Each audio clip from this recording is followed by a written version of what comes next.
بەناوی خوای بەخشندەی میهرەبان خۆشەویستانمان لە بەرنامەی ڕۆژ سڵاوتان لێبێ و ڕۆژێکی نوێت بە کامەرانی واسوودەیەکی زۆرەوە بۆ ئێوەی عزیز و خۆشەویست دەخوازین. تەمەناکەین هەمیشە لە خۆشی و شادیدا بژین. خۆشحاڵین ئەم ڕۆژ لەگەڵ هاوکارم کاک جەلال ئەڵقەیەکی نوێی بەرنامەی پەیامی ڕۆژتان پێشکەش دەکەین. بینەرانی عزیز سڵاوی خوای پەروەردگارتان لێبێت. بڕگە و بابەتەکانی بەرنامەی پەیامی ڕۆژی ئەم ڕۆژمان پێکاتون لە سێ بڕگەی سەرەکی کاتەوەری یەکەمیان قسەکردنە لەسەر فەزڵ و گەورەی ڕۆژووی تاسوعا و عاشورا کە سبەینێ و دوو سبەی دوو ڕۆژەکە سونەتە تێدا مسلمان تێدا بە ڕۆژوو بێت. تەوەری دووەمی بەرنامەکەمان قسەکردنە لەسەر گۆڕینی زمانی جارێکی تر مەنهەجەکانی بیرکاری و فیزیای پۆلیدا کە ئەمساڵ جارێکی تر بڕیار وایە زمانی ناوەندوو وانەیە بگۆڕێتەوە بۆ کوردی کە پێشتر ئینگلیزی بووە. ئایا ئەمە چ کاریگەریەکی دەبێت بەسەر قوتابیەکانەوە کە ماوەیەک دەبێتە ئینگلیزی ماوەیەک دەبێتەوە بە کوردی لەگەڵ مامۆستایەکی زانکۆ تاوتوێی ئەم باسەش دەکەن. تەوەری سێمە قسەکردنە لەسەر هونەری تابلۆکێشان کە لێرە لە ناو ستۆدیۆیە خانمێکی تابلۆکێشمان لەگەڵەکە بە تابلۆکانی هەندێک جار پەیام دەدا بە تایبەتی خۆی یەکێکە لە قوربانیانی کیمیابەرانی هەڵەبجەوە بە تابلۆکانیشی هەندێکیان پەیامێکن کە لەو کارە ساتەدا لەسەر تابلۆکان دەیان کێشێت و پەیامی خۆی دەگەیەنێت. کە سێتەوەری سەرەکی بەرنامەکەمان دەبێت لەگەڵ زانیاریەکی تایبەت تا کۆتایی بەرنامە لەگەڵمان بن وەک هەمیشە بڕگەی یەکەمی بەرنامەکەشمان پێشبینی کەشوهەوای شار و شارۆچەکانی هەرێمی کوردستانە با پێکەوە بینەری بین.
دەوەری ئاشناتانەکەین بە کۆی ئەو ڕوودا و بەسەرهات و ڕووداوە گرنگانەی کە لە ساڵانی ڕابردوودا ڕوویاندا و لە مێژوەکەیان کەوتۆتە حوتی نۆی ساڵانی ڕابردوو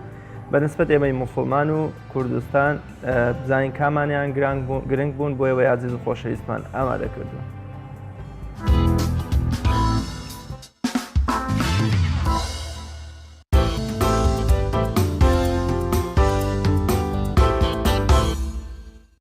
حوتی نۆی ساڵی 1932 دروستبوون و دامەزراندنی ڕێکخراوی پۆلیسی تاوانی نێودەوڵەتی ناسراو بە ئینتەرپۆڵ کە دەیتوانی لە تەواوی وڵاتانی جیهاندا تاوانباران و دەرچوان لە یاسا دەستگیر بکات. حوتی نۆی ساڵی 1940 لە دایکبوونی سەرکردەی موسڵمانی گەلی ئەندۆنوزیا شێخ عەبدوڕەحمان وەحید کە چوارەمین سەرۆکی ئەو وڵاتە بوو لە مێژووی 20 ساڵی 1999 تا 23 حوتی ساڵی 2001.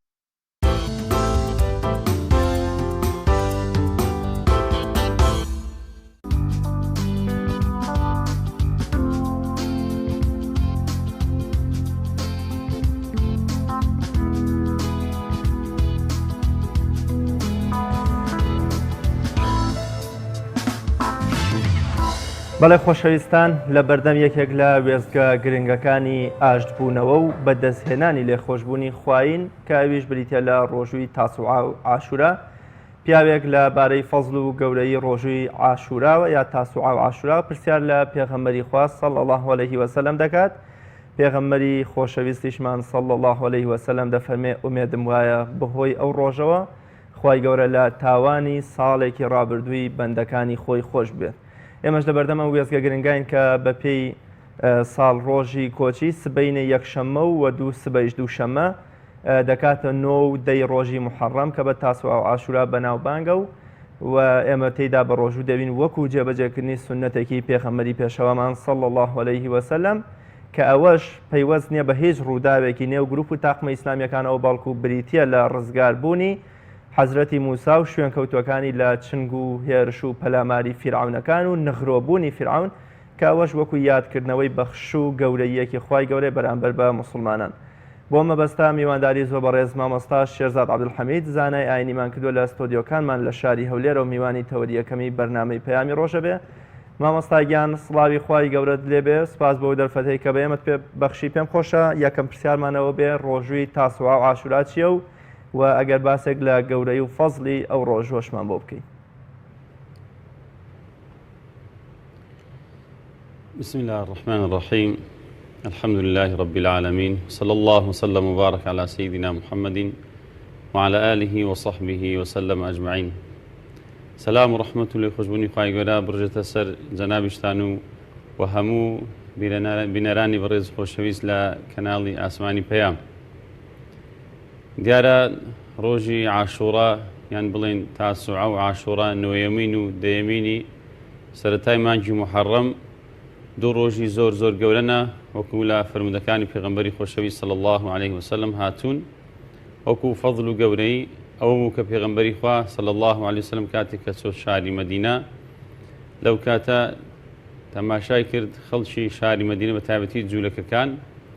لە ڕۆژی عاشوڕا واتە دەیەمینی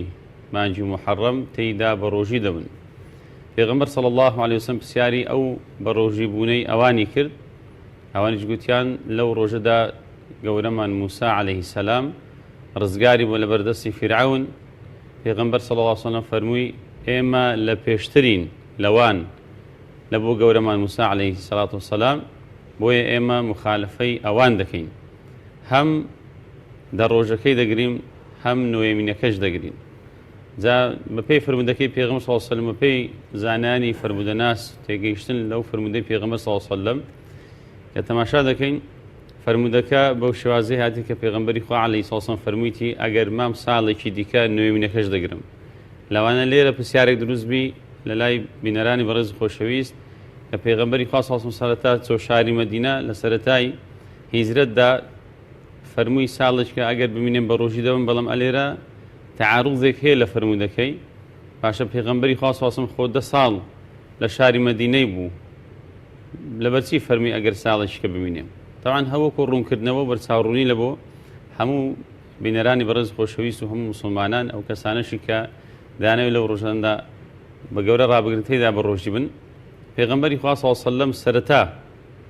کە چۆ شاری مەدینە ئەویش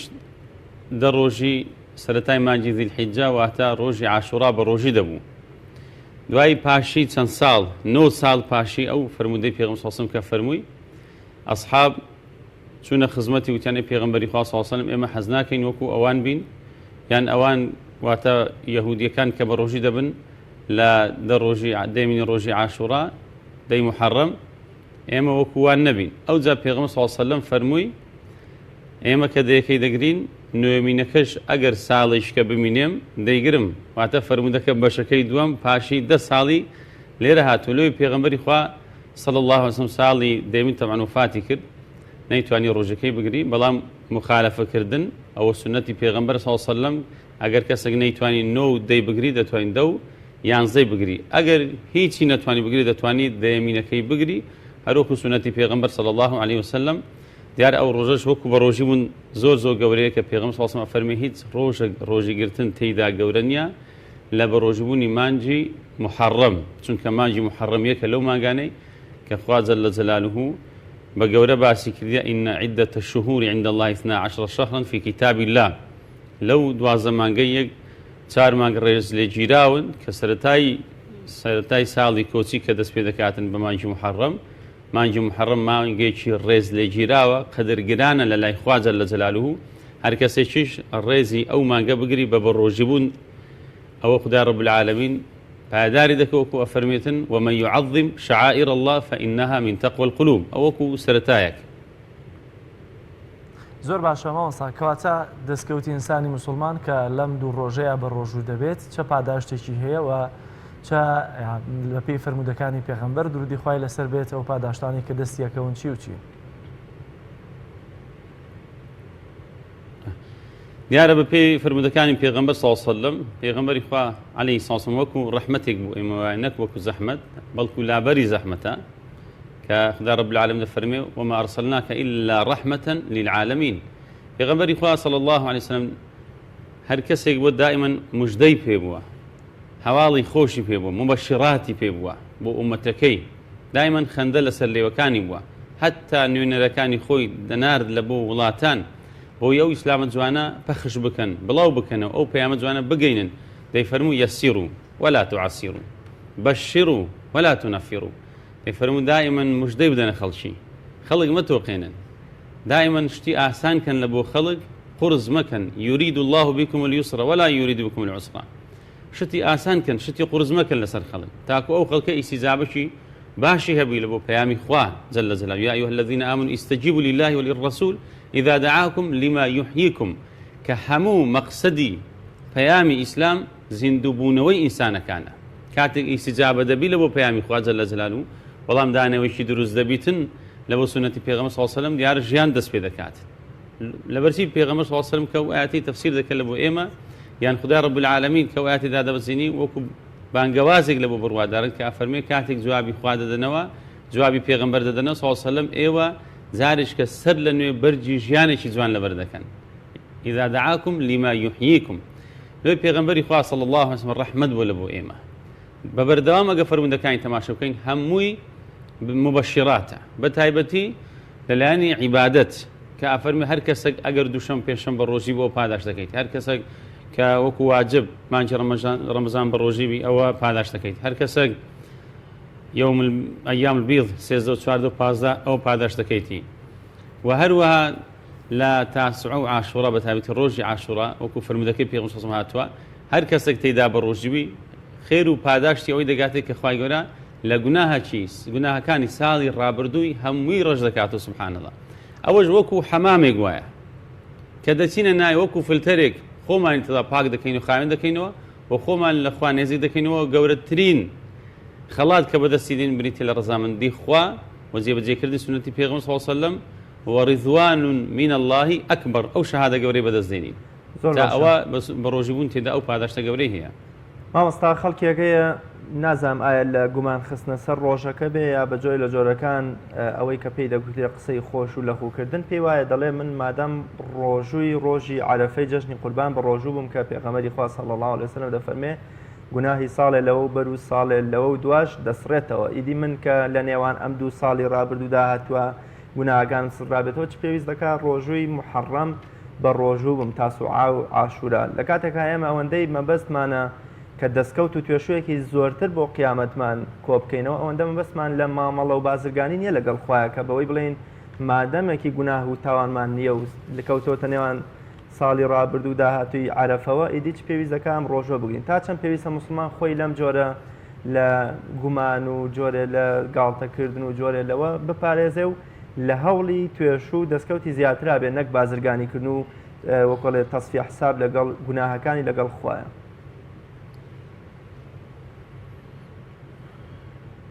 دیارە هەر ئەو ڕوونکردنەوەی جەنابەت زۆر زۆر گرینگە. ئەوان ئەمە مامەڵەیمە لەگەڵ خوا جەل جەلاله، مامەڵەیەکی مرۆڤ نییە لەگەڵ مرۆڤ، مامەڵەیەکی بەندەیە لەگەڵ ذاتی پاکی خوا جەل جەلاله. هەر بەردەوام ئێمە قەرزاری خوین، هەرچی بکەین هەرچی ئەنجام بدەین هێشتا ناتوانین پاداشتی ئەو هەموو ناز و نیعمەت و بەخشانی خوا جەل جەلاله بدەینەوە. پێغەمبەری خۆشەویست صلی الله علیه و سلم ئەفەرمی ئەگەر داوای بەهەشتان کرد داوای شتی بچووک مەکەن لە بەهەشت، داوای فیردەوسی ئەعلا بکەن کە فیردەوسی ئەعلا لە نزیک عەرشی خوایە، واتە داوای شتێکی زۆر زۆر گەورە بکەن. ئینسان بەگشتی لە ژیاندا ئەگەر مسلمانیش نەبی پێویستە ئامانج و هەدەفی زۆر زۆر گەورەی هەبیت. ئەگەر مسلمان بی پێویستە هەدەف و ئامانجەکانی زۆر گەورەتر بن. لەبەرچی لەبەر ئەوەی مانای زیندوێتی لەو ئینسانیدایە. بەڵام ئەوەی کە ئەو قسانە دەکەن ئەو جۆرە هەڵسوکەوتیان مامەڵەیان ئەو جۆرە هەڵسوکەوتی دەکەن ئەوە نیشانەی کەسەلیە، نیشانەی تەمبەڵیە، نیشانەی زۆرەکە لە تەسلیم بوون بە فێڵ و تڵەکەکانی شەیطان و دەست و پەیوەندەکانی. ئەگەر ناموسڵمان دایمەن دەبێت کەسێکی چاڵاک بی، نەشید بی، کەسێک بی حەیویەت و زیندەتی لە کار و کردەوەکانی دابێت. ئەو فرمودانی پێغەمبەر صلی الله علیه و سلم کە هاتووە یان ئەو عیبادەتانی کەمە بەرامبەر خوای ئەنجام دەدەین جەل جەلاله هەر شتێکی ڕۆتینی نییە، هەر شتێک بێ ڕۆتینی، بەڵکو ئەوە فەلسەفەی زۆر گەورەیە. مەبەستەکە ئەوەیە ئێمە بەردەوام ڕەبط و پەیوەندیمان لەگەڵ ئاسمان هەبی، بەردەوام ڕەبط و پەیوەندیمان لەگەڵ پێغەمبەری خوا هەبی صلی الله علیه و سلم، بەردەوام ڕەبط و پەیوەندیمان لەگەڵ شریعەت و پەیامبەر جوانەکەی هەبیتن. بۆچی؟ هەتا ئێمە دانە بڕین، چونکە ئیمڕۆ جەنابتان باشتر دەزان لە ڕێگای ئیعلامەکان، لە ڕێگای زۆر شتی دیکە خەڵک لە ڕێ لا دەدرێ، خەڵک لە ڕاستەشەقام لا دەدرێ. بۆیە پێغەمبەری خوا صلی الله علیه و سلم کە خەتەکەی شێشە فەرمی هذا صراط مستقیم فاتبعوا ولا تتبعوا السبل فتفرق بكم عن سبيله. شەیطانەکان و کادیر دۆست و پەیوەندەکانی لە ئینسانەکان ئێستا هەموویان بووینە یەک جەبهە، هاتینە سەرخەت بۆ ئەوەی دژایەتی پەیامی پیرۆزی ئیسلام بکەن و ئینسانیش بچووک بکەنەوە، مرۆڤی بێقیمەت بکەن. بەڵام مرۆڤ کاتێک وەزن و قیمەتی خۆی دەزانی کە پابەندی بە شریعەتی خوا زۆر باش لای نەدا لە ڕاستە شەقامەکە، چونکە کە لایدا لە هەر سبولێک دەرگایەک شەیتانێک ڕاوەستا لە خشتەی دەباتن ساردی بکاتەوە، قسانە بێبنەمان و ئینسان تووشی کەسەلی تەمبەڵی دەکە، موسڵمان پێویستە چالاک و نەشید بیتن. زۆر باش مامۆستا، کەواتە حکمت لەو فرمودەی پێغەمبەر درودی خوای لەسەر بێت کە دەفەرمێت ئێمە لەوان نزیکترین لە حەزرەتی موساوە. حکمت لەم فرمودەیە چیە؟ و ئێمەی موسڵمان دەبێت چۆن لەو حکمەتی و فرمودانە تێبگەین لە کاتێکا بوون منە زۆر جار مسلمان هەیە ڕەنگە لە نەزانیەوە دژایەتی مەسیحیەت بکە لە کاتێکا مەسیحیەتیش ئاینێکە دەبێت ئێمە باوەڕمان پێی هەبێ کە بوونی هەیە و ڕێزی خۆی لێ بگیرێت. دیار هەر وەکو ڕوونکردنەوە ئێمەی مسلمانان بە پێی شریعەتی خوا جەل جەلالوه دژایەتیمان بۆ هیچ کەس نییە، وەکو دیاری کراوە جاچە وەکو ئومەت بن یەهودیەت نەسڕانیەت هەر خەڵکەکی دیکە دژایەتیمان نییە. ئێمەی مسلمان پابەندین بە شریعەتی خوا، شریعەتی خوا چۆنی دانەوە ئێمە مامەڵە لەگەڵ دەوروبەرمان بکەین بەو شێوازە بێکین. ئەگەر بێت و بە تەواویش پیادەی شریعەتی خوا بکەین مامەڵەکانمان زۆر تەندروست دەبن، چونکە هیچ کاتێک شریعەتی خوا دژایەتی ئینسان ناکە، بەڵکو دائیمەن قسەی هەیە، هەڵوێستی هەیە، مووقیفی هەیە لەسەر ئەو کار و کردوانیان ئەو فعلانەی کە خەڵکەکان ئەنجامی دەدەن. پێغەمبەری خوا صلی الله علیه و سلم کە فەرمی ئێمە لە پێشترین لەوان لە بۆ گەورەمان موسا، بەڕێوەی گەورەمان موسا کەسێکی موحید بوو، یەکتاپەرست بووە. بەڵام دواتر یەهودیەکان خۆ پێشتر پێشی ئومەتی ئیسلام باشترین ئومەت یەهودیەت بوو لەسەر زەوی. قەومەکەی گەورەمان موسا عەلەیهی السەلام کە پێغەمبەراتی بۆ ئەوان دەکرد، ئەوان بوونە هەم لە ڕووی عیلم، هەم لە ڕووی زانست، هەم لە ڕووی پلەپای پێغەمبەراتی کە گەورەمان موسا عەلەیهی السەلام خوای گەورە دابووی شەعب اللهی المختار بوون، قەومێکی هەڵبژێردرا بوون. بەڵام بۆ خوای گەورە ئەو پلەپای لێستاندنەوە، بۆ ئەو شەڕەفەی لێستاندنەوە لەبەرەوەی هاتن دژایەتی خوایان کرد، دژایەتی پەیامی پێغەمبەرەکەیان کرد. ئەوە عیلەتەکە بوو کە لێستاندنەوەدا پێغەمبەر صلی الله علیه و سلم ئومەتی پێغەمبەر صلی الله علیه و سلم. بەڵام ئەمەش دەبی بزانین هەر کاتێک ئێمەش پابەندی بە شریعەتی خوا جێبەجێی ڕاست و دروستی ئەو تەوحیدە نەکەین کە هەموو پێغەمبەران لە پێناوی ڕەوان کرا، خوای گەورە ئەو شەڕەفەش لە ئێمە دەستینتەوە، دەداتە خەڵکێکی دیکە کە بەڕاستی شیاوی ئەوە بن کە خوای گەورە و ئەمانەتان تسلیم بکاتن. بۆیە مەسەلەکەی تەوحیدەکەی یەکتاپەرستیەکەی ئەوان کە لایەندا لە شریعەتی خوا دژایەتی پێغەمبەرەکەیان کرد و پەیامەکەیان کرد، خوای گەورە لێستان و ئەمە لە پێشترین، چونکە گەورەمان موسا موحید بووە، پێغەمبەر صلی الله علیه و سلم بە هەمان شێوە پەیامێکی تەوحید و یەکتاپەرستی بۆ خەڵکی پێ بووە. ئەوەیە ڕۆحی ئیسلامەکە. بۆیە ئەمە هیچ کاتێکی تەعەسسوبیەتمان نییە، بەڵکو شریعەتی خوا چۆن داینابی مامەڵەی بکەین لەگەڵ دەوروبەر ئەبە و شێوازەی مامەڵەی دەکەین. بۆیە ئەمە لە پێشترین، چونکە ئێمە باوەڕمان بە هەموو پێغەمبەران هەیە، بە گەورەمان موسا، گەورەمان عیسا، هەموو پێغەمبەران بەبێ جیاوازی. خۆ ئەگەر ئێمەی مسلمان ئومەتی پێغەمبەر صلی الله علیه و سلم باوەڕمان بە پێغەمبەر موسا نەبیتن و پەیامە پیرۆزەکەی وەکو خوا کە ڕەوانی کردی، ئێمە بڕاستی لە دایرەی ئیسلامەتی دەچینە دەر. بۆیە ئەوەیە جیاوازیەکە، جیاوازەکە ئەوەیە کە باوەڕمان بە هەموو پێغەمبەران هەیە، ئەوان باوەڕیان بە پێغەمبەرەکەی ئێمە نییە. مامۆستا بێگومان محەڕەم یەکێکە لە 4 مانگە ڕێزلەگیراوەکان کە جەنگکردن و دەمەقاڵێتیان دا قەدەغێ و خی گەورە ڕێز و حرمەتێکی زۆری وە بەرەو 4 مانگە خستووە تا چەند زۆر جار لە کوردستان لە نێوان دوو زانای ئاینی دوو گروپ و دوو تاقمی ئیسلامی یان کۆمەڵی خەڵکی مسلمانە لە تۆڕە کۆمەڵایەتەکانە شەڕ و هەراو دەمەقالەیەکی زۆر ئیهانە و سوکایەتێکی زۆر دەبینرێ بەرامبەر بە مسلمانان بەرامبەر بە شخصیاتە ئیسلامیەکان بەرامبەر بە تاقم و گروپەکانی دیکە لەبەرەوەی کە دیدی سیاسیان لە ئێمە جیاوازترە تا چەند پێویستە محەڕەم یا ئەو ڕۆژووی تاسووە عاشورای بکرێتە هەوێنی ئاشتی و پێکەوە ژیان و وەکو چۆن خی گەورە شەڕی تەنانەت بەرامبەر بە کافرانیش حرام کردو ئێمە مەرج نییە شەڕ تەنها بیکەیسی و ئاربیجی و تفەنگ بێ باز شەڕی زمانمان شەڕی دڵمان شەڕی بغز و کینەمان بەرامبەر بە مسلمانان وەکوڵێ بگرینەوە و ئەم مانگە بکەینە مانگی ڕێزگرتن نەک مانگی شەڕ و دەمەقاڵێ و یەکترشکاندنەوە. بڵێ دیارە ئێمە معادلەکمان هەیە لە شریعەتە جوانەکەمان وتعاونوا على البر والتقوى ولا تعاونوا على الإثم والعدوان. ئێمە دەستباری خێر دەگرین لە یەکتری لە هەموو کارێکی خێر و دیسان یارمەتی یەکتر دەدەین بۆی خراپەی نەکەوکو پێغەمبەر صلی الله علیه و سلم فەرمووی انصر أخاك ظالما أو مظلوما. خۆ ئەگەر برایەکەشت لە ڕێ لا دەرچی ئەگەر خوا نەخواسە مەسەلەن شتێکی خراپ بکات تا پێغەمبەر صلی الله علیه و سلم فەرمووی کە برای خۆت بەسەر بخە ئەگەر زاڵم بی یان مەزلوم بی زوڵم لێکراو بی یان زوڵمی بکاتن گوتیان ئەی پێغەمبەری خوا صلی الله علیه و سلم قەیناکە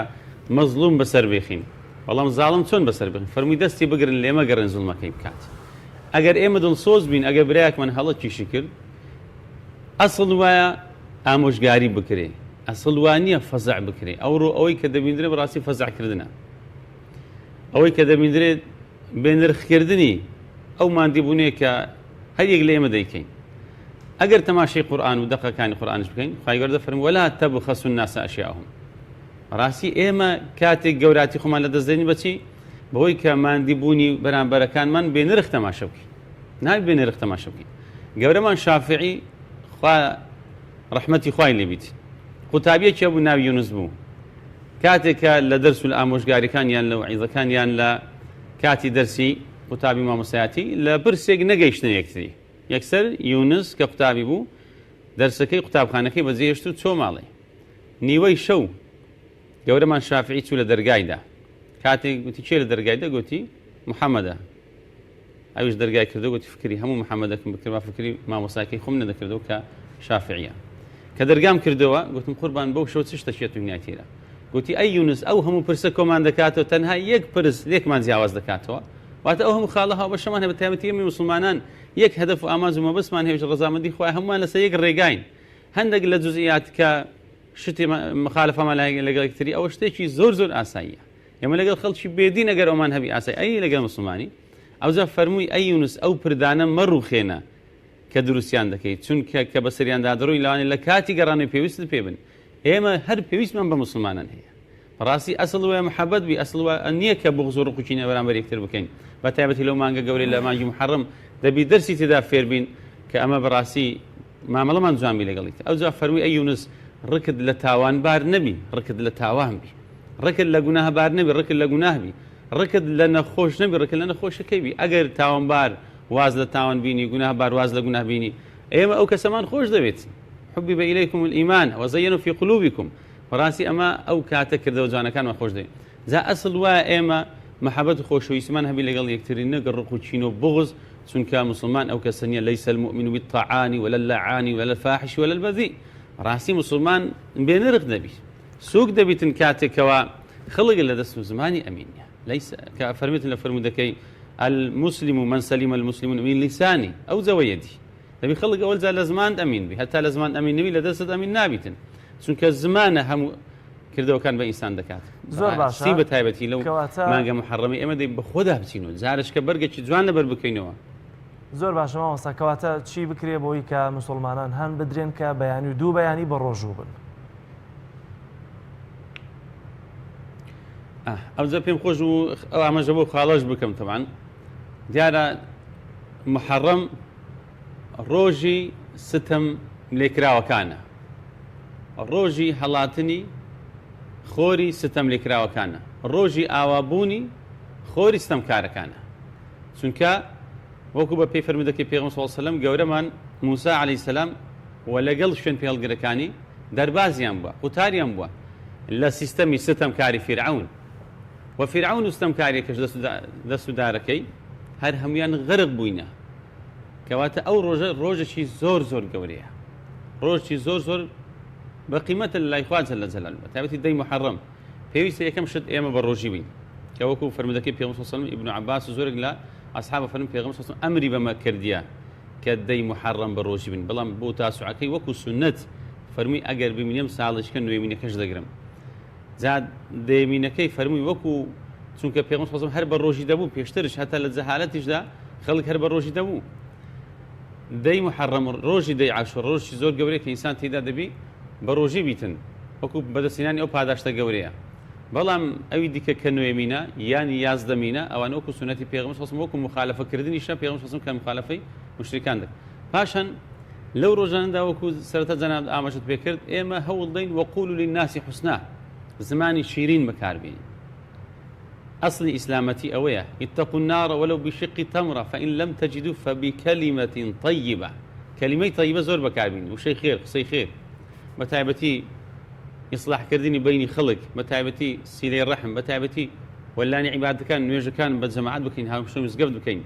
وقرآن زور بخوين ودراسة جوان قولي جاني قورمان مساب كين عليه السلام بو دقانك لقرآن هاتي تشونك زور ترين ناو كي بيغمبر هاتي بيتن قورمان موسى ولا قل فرعون بۆچی چونکە هەتا یومی قیامە هەتا ڕۆژی قیامەت هەڵگرانی پەیامی وەکو گەورەمان موسا هەردەمینێن و فیرعونش هەردەمینێ واتە ئەو سیراع ململان لە بینی حەق و باتڵ هەر بەردەوام بەڵام کۆتاییەکەی والعاقبەت للمتقین کۆتاییەکەی لە بۆ ستەم لێکراوەکانە ئەمەش ئومێد دەکەین ئینشاء الله تعالی ئەو ڕۆژە بیتن کە گەورەمان موسا قوتاری بوو ئەو خەڵکە مسلمانە ئێستاش کە ئومەتی ئیسلام زەلیل بووە قوتاری بی دەرباز بی لەو هەموو قەیران و لەو هەموو زیلەت و لەو نەخۆشی ناخۆشی کە تێدایە ئەو ڕۆژەش بیتن کە ستەمکارەکان کۆتاییان پێ بیت بەڵێ زۆر سپاس بۆ بەڕێز مامۆستا شێرزاد عەبدولحەمید زانایانی کە لە ستۆدیۆکانمان لە شاری هەولێرە و میوانی تەوەری یەکەمی بەرنامەکەمان بووی سپاس بۆ ڕێنمایی و ڕوونکردنەوەکان بەڵێ خۆشەویستان و عەزیزان دەچینە لای ناوبڕێکی کورت و لە تەوەری دووەمی بەرنامەکە پێتان ئەگەینەوە.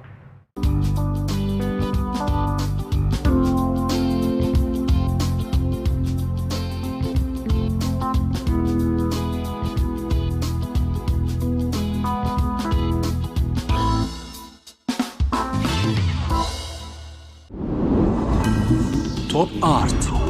تاکە بریکاری تۆڕی میدیایی کۆمەڵ بۆ دروستکردن و بڵاوکردنەوەی ڕیکلام. تۆپ ئارت. ئایا تا ئێستا بیرت لەوە کردوتەوە کە ئینتەرنێتێکی بێسنوور بەکاربێنیت یان بیرت لەوە کردوتەوە کە بۆ هەفتەیەک یان 2 هەفتە ئینتەرنێتی بێسنوور بەکاربێنی سەرەڕای هەموو ئەمانە تا ئێستا بیرت لەوە کردوتەوە کە بۆ یاری ئەلکترۆنیەکان ئینتەرنێتی بێسنوور بەکاربێنیت؟ بێگومان نەخێر فانسی نێت هەموو ئەم کێشانەت بۆ چارەسەر دەکات. تۆش دەتوانیت بۆ ماوەی هەفتەیەک یان 2 هەفتە یان مانگێک بەردەوام بێسنوور لەگەڵمان بیت. ئێستا خزمەتگوزاریەکانمان لەم شوێنانە بەردەستە: سلەیمانی، شارباژێر، شارە زوور، هەڵەبجە، سەی سادق، عربەت، پێنجوێن، بازیان، تاسڵوجە و زەرگوێز. فانسی نێت هەمیشە ئینتەرنێتی بێسنوور. کارگەی شەربەتی خاڵقی گیرەوەی خاڵقی بە تامەکانی پرتەقاڵ، مێوەژ، هەنار، لیمۆ و مۆز و ئەنەناس بەرهەم دەهێنرێت. تەواوی تامە سروشتیەکانی شەربەتی خاڵقی وێنەی باخێکی پڕمیوەیە. کارگەی شەربەتی خاڵقی لەگەڵ 24 ساڵ ئەزمون و بە تامی سروشتی. ناونیشان سلێمانی ناوچەی پیشەسازی 2 پشت ئەلبیستەکە. کارگەی شەربەتی خاڵقی. هەمومان حەزمان لە برنجە.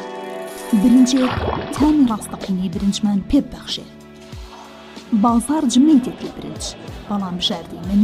برنجی دۆلفینسیە. بە تام و بۆن هاوشێوەی برنجی کوردیە. 100% سروشتیە. برنجی خڕی دۆلفینسی شێفە گەورەکان سەرسامەکات. بۆیە بێدوودڵی بژاردی من و کابانی ماڵە. تا ئێستا زۆر جۆری برنجم تاقی کردوتەوە، بەڵام هیچیان وەک دۆلفینسی نییە. تامێکی ترە ئێوەش دەتوانن تاقیکەنەوە. دۆلفینسی باشترینمان بۆ هەڵبژاردن. تۆپ ئارت تاکە بریکاری تۆڕی میدیایی کۆمەڵ بۆ دروستکردن و بڵاوکردنەوەی ڕیکلام. تۆپ ئارت.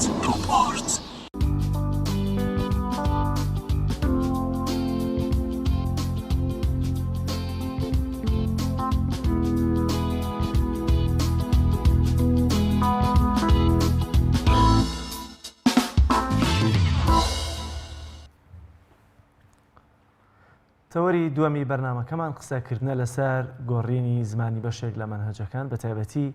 مەنهەجی بیرکاری و فیزیایی پۆلی دەیەم و ئەمەش دەکەنە دەریچەیەک بۆی کاپچینە ناو قسە و گفتوگۆ لەسەر ئەو بابەتانەی کە ئایا بۆچی ئێستا بەشێک لە قوتابخانەکان بوونەتە ئینگلیزی ئەمە کاریگەریەکی باشی هەیە یاخود خراپ. دوجار ڕەخنە و تێبینیەکان لەسەر گۆڕینی زمانەکانی مەنهەج لە پەروەردەدا لەم تەوەرەی بەرنامەداشی دەکەینەوە بە میوانداری زۆر بەڕێز دکتۆر محەممەد مەحوی مامۆستای زانکۆ و شارەزار لە زمان. دکتۆر گیان بەخێربەی زۆر سپاس بۆ زۆر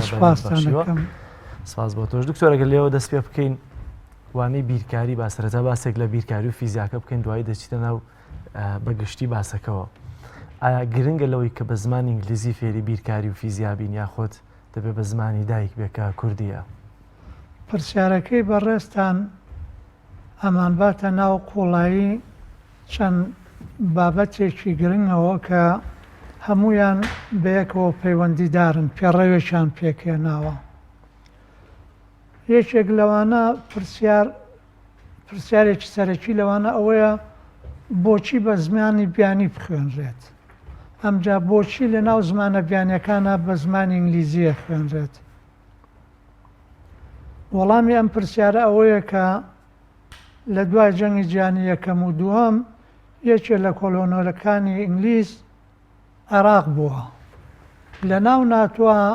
بەرنامەکەوا دانراوە هەج وڵاتێکی تر کۆلۆنی ئەو بوو بێت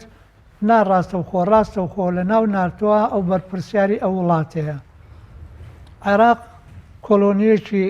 ئینگلیز بووە لەبەرەوە ئەبینین سیاسەت و ئاوەزمەندی ئینگلیز لە عێراقا بەسەر عێراقا سەپێنراوە بە هەرێمی کوردستانیشەوە. ئەمە لە دروستبوونی دەوڵەتی عێراقەوە هەتاوەکو ئەمڕۆ. لەبەرەوە سیستەمی خوێندن سیستەمی قوتابخانەکان بیرکردنەوە دنیابینی لە خوێندنە هەر هەمووی بە ئاوەزمەندی ئینگلیزیە. ئەمە بەشێکی هۆکارەکەی بۆچی بە زمانی ئینگلیزیە خوێنرێ. بەشەکەی تری ئەوەیە کە ئێمە ئەو دەستگانەی بەرپرسیاری خوێندنن بەگشتی لەگەڵ بەرپرسیاری زمانن بە تایبەتی لە هەرێمی کوردستانە وەکو دەستگای نیشتیمانی نیمانن، بەڵکو وەکو وەزارەتی پەروەردە هەمانە بۆ نمونە کە وەزارەتی پەروەردە تەنها کەسێک بڕیار لە بڕیارە استراتیژیەکانە. بڕیارە استراتیژیەکان وەکو سیاست، مەبەستم سیاسەتی پەروەردە و پێگەیاندنە، فەلسەفەی خوێندنە، ئامانجەکانێتی، ڕەهەندەکانێتی، ئەمجا پرۆگرامەکان چۆن دانرێن، بابەت و کەرەسەکانی خوێندن چۆن دابنرن، چی بن ئەو پرۆگرامە، چی بن ئەو بابەت و کەرەسانە. هەموو ئەمانە لە وڵاتانە دەستگایەکی گەورە دایانێت، دەستگایەکی نیشتیمانی. لە لای ئێمە وەزارەتی پەروەردە بە تەنها وەزیری پەروەردە بەرپرسیار بووە. هەندێک جار بەرپرسیارەتەکە خراوەتە ئەستۆی بەڕێوەبەرێک. ئەنجا ئەمە پەیوەستیش بۆ بە نەخۆشی کوردەوە. نەخۆشی کورد لە چیایە؟ لەوایە کە تاکەکانی کورد لە هەج ئاستێکا بن بەرپرسیارەتی نازانن، هەستی بەرپرسیارەتیان نییە. هەچ پۆستێک بە هەچ کەسێک بدرێت ئامادەیە وەرێگرێ بەبێ ئەوەی بیری لێ بکاتەوە ئەنجامەکانی چی ئەبن چیان لێەکەوێتەوە. ئەمە پەیوەست بە پارتەکانەوە. پارتەکان وە ئەزانن وەزیر کە دائەنرێت پێی ئەڵێن پۆستێکی سیادی یا پەس پۆستێکی سەرۆکایەتیە، ئیتر ئەوان چیان بێ بۆیان هەیە دای بنێن. بەواتە ئەوانیش هەست بە بەرپرسیارەتێکە ناکەن، لە بەرپرسیارەتێکە نازانن. چونکە وەزیر ئەبێ کەسێک بێت کە نەکەر بەرپرسیارەتی بزانێ، ئەبێ